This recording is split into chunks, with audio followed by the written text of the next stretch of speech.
Hi guys, today I'm going to give you some of my best tips for sounding both friendly and professional at work. 这样你能给你的同事更好的印象。Number 1, words to avoid. In general, I would avoid using the word assume.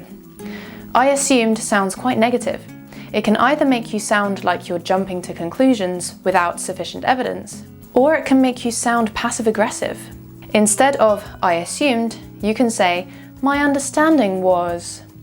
This phrase sounds like there was just a mistake in your understanding, rather than a problem with your approach or your behavior. Also, be careful with the word expect. In Chinese, 期望 doesn't seem to have a negative connotation, but in English, if you say that you expect something to happen, it can sound threatening or like you have unnecessary demands. Instead, hope is a good word to use. It shows optimism and is more gentle. If your meaning is 期待, then you can say you are looking forward to it. In general, but is also better to avoid if possible, especially when giving feedback because it can sound quite negative. Try to use and instead if you can. Number 2, stay positive. Second of all, as a rule of thumb, it's usually better to use positive language at work. For example, instead of saying, sorry, this is late, you could say, thanks for your patience. As people will associate you with what you say, the more positive you can be, the better. Number 3, telephone communication. If you have trouble spelling out a word over the phone, it's good to learn the NATO phonetic alphabet. These are words that have traditionally been used to indicate a specific letter.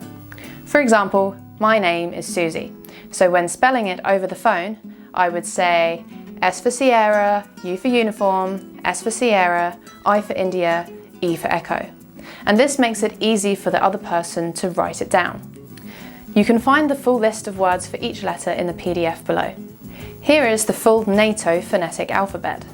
Alpha, Bravo, Charlie, Delta, Echo, Foxtrot, Golf, Hotel, India, Juliet, Kilo, Lima, Mike, November, Oscar, Papa, Quebec, Romeo, Sierra, Tango, Uniform, Victor, Whiskey, X-ray, Yankee, and Zulu.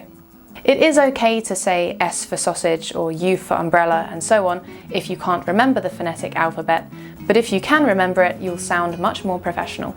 Number 4, check your understanding. If you ask whether you've understood something correctly, people will always view this as positive because it shows you're a team player and you're wanting to correct the mistakes in your understanding. Instead of saying nothing or saying, I don't get it, you could say, am I correct in understanding that? Or, I'd just like to check whether I've got this right. Is it?